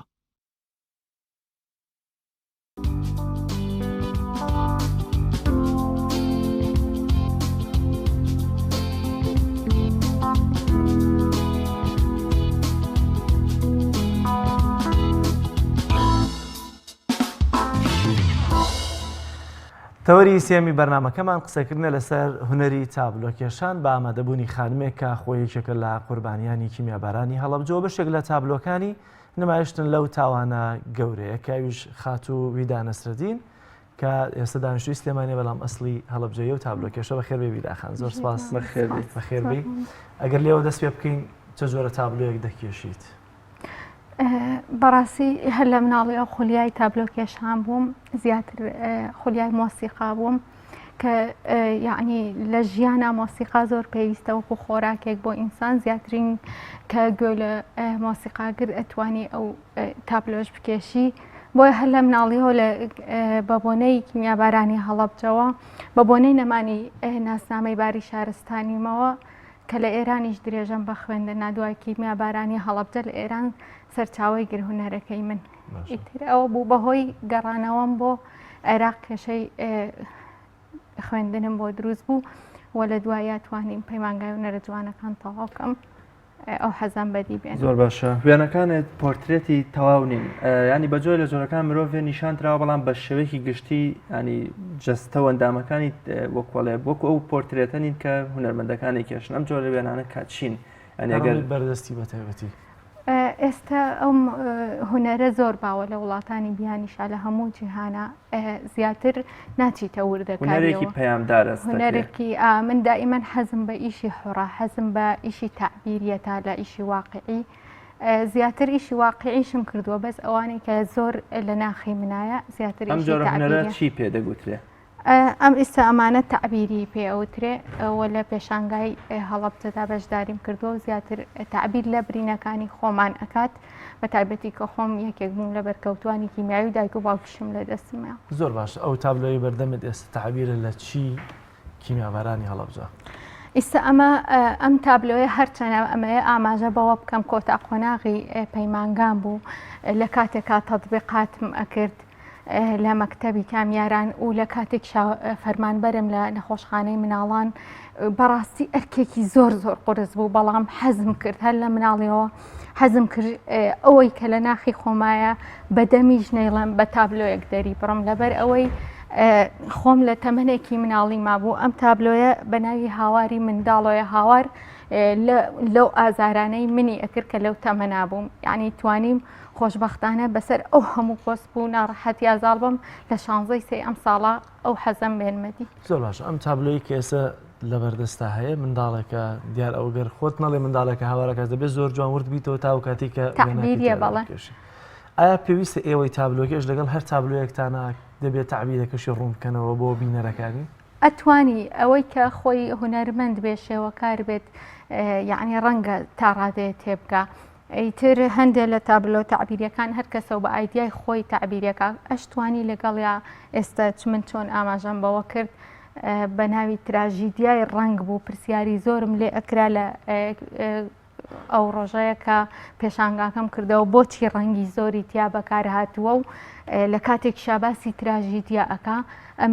ئەو ڕوونکردنەوانە میە کە ئەو ڕەنگە زۆرانە تراژیدیاکانی ئێمە بەداخەوە مووی لە بەهارا بوو ئەوی بەهاریش خۆی ڕەنگا و ڕەنگە ئەبینی کۆمەڵی ڕەنگی تیای بۆیە ئەو تراژیدیان بە ناوی تراژیدیا ڕەنگەوە. زۆر باشە بە درێژایی بەرنمەکە سەرقاڵی نەخشاندنی تابلۆیەک بووە گەر هاوکارانیشمان وەکۆڵی یارمەتیمان بدەن ڕووی تابلۆکە بکەنە ئێرەوە قسەی زیاتری لەسەر بکەیت. ئەمڕۆ سەرقاڵی چی بوو چیت بۆ دروست کردین؟ ئەمڕۆ ئیشێکی حڕەکە وتم خۆم زۆر حەزم بە ئیشی حڕە ئیشێکی سروشتم کرد و زیاتر ئەگەر سەیری وێنەکانم کەی من زیاتر بەلای ئافرەتە ئیشکێنمەوە یعنی زەحمەتی دایک زۆربەی وێنەکان سە بۆ نمونە ئەو وێنانە باز لە دایکەکە یعنی کە خۆم دایک بووم و لەگەڵیشیا ئیشی تابلۆ ئەەکەم ئەوەش هەر ئیشی دایکە ئەو تابلۆیانە. ئەم تابلۆی کێسە لەسەر شاشەکەی ئەمە وێنەکە لە وێنەیەکی واقعیە وەرگرتوێتەوە کێشاوتە یاخود لە وەهم و خەیاڵاتی خۆتە؟ ئەوە وێنەیەکی سروشتی کوردستانە کوردستانی ڕۆژ هەڵات ینی مەریوان کە وێنەیەکم گرت و هێنان بە شێوەکی تعبیری لێرە بە شێوەکی یعنی حڕ کە خۆت هەستکەیت یعنی زۆر وردەکاریم تیان نەکردووە تەنها بە چەقۆ ئیشم تیا کردووە ئەو وێنەیەم کرد. ئەو ئامێرانی کە دەبینم ئیشت پێدەکردن جیاواز بوو لەو تابلۆ کێشانی ڕاست کە لە بۆ بەرنمەکانی پێشوە هێنا بۆمان قەڵەم و نەی و هەندێک کشتیان بەکاردێنا بەڵام ئەم زیاتر بە شتێکی تری بچووکی پێ بۆ بەڵێ بە چەقۆ ئەوە بۆ ئیشی حڕ زیاتر من حەزم بە ئیشی بەس بە چەقۆ ئیشی لەسەرکەم وتانانی ڕەنگەکانە بە شێوەیەکی حڕ یعنی ئازادی چۆن ئەو تابلۆیە ئەکێشی تۆ یعنی دەقاودەق وەک خۆی نییە بەس تۆ مەقتەعێکی ئەو تابلۆیە وەرەگریت و بە شێوەیەکی ئازادانە ئەیکێشی. هەر قوربانیەکی کیمیابەرانی هەڵەبجە ڕەنگە سەدان چیرۆک سەدان ئازار لە دڵیا بێت نەتوانێت تعبیری بکە ڕەنگە مەشکە تۆ بتوانین لەسەر تابلۆیەک تعبیری بکەی هێشتا هەر باشتر بێت لەوانەی کە توانایان نیە. بۆچی زیاتر گرنگی بە وێنەی دایکەدەی هەم لێرەوە هەم لەو تابلۆی ئەو لاش گرنگێکی ینی جوان دەدەی بە دایک و هەمیشەش منداڵێکی لەگەڵای دایکەکە؟ مەبەستم لێرە کۆمەڵگەی ئێمە یعنی زۆربەی پیا و سالاری تیا بەدی ئەەکەی ینی کە ئافرەت وادا ئەنێ ناتوانێ من لێرەوە ئەڵێم ئەگەر ئێمە لە پیاوان زیاتر نەبین هیچمان لە پیاو کەمتر نییە بۆیە دائیمە من کە پیاو لە دەرەوە ئیشەکە یەتەوە ئیسراحەت ئەکات یعنی خێزانی هەموو شتێکی بۆ ئامادەکە بەڵام لە کاتێکا ئێمە بە تایبەتی من نمونەی خۆم لە دەرەوە موەزەفم خوێندنیشم کردووە و بە تایبەتی لە ماڵی شۆ مناڵم بەخێو کردووە و ئافرەت کۆمەڵێکی کە شت ئەتوانێت کە زیاتر لە پیاو بیکە بۆیە نامەوێت لە کۆمەڵگەی ئێمە ئافرەت بە دەستی یا بەدوو بە دەرەجە دوو سیرکرێ بۆیە دایمە ئەڵێم یەکسانی نەژیان بەبێ پیاوە نەژیانیش بەبێ ئافرەتە بۆیە ئەو تابلۆی کە کۆمەڵی ڕەنگت تێکەڵ کردووە ئەوە چه گزارشتێکی تیا چ تعبیرێکی تیا چۆن گزارشتی لەکەی؟ ئەوەی کە دەمی بەسراوە ئەو ڕەنگە تێکەڵەکان سێمدانە ئەو بە ئەکسۆدانراوە ئەوەش هەر سروو شتێکە بڵین ئاو شاخ و بەو شێوە حڕی کە ئێستا بۆم باس کردی پارچەیەکی وەریەگری بەس ئەمەی ئەملاتری کە ئیسە باسم لە ئافرەت کرد بەو شێوەیە من تعبیرم لە ئافرەت کردووە لە کۆمەڵگەی ئەمە کاڵێ ئافرەتی نابێ قسە بکەی نابێت چاو هەبێت ئیتر ئافرەتە بە شێوەی ئافرەتە بەڵێ مەینێ زۆر باشە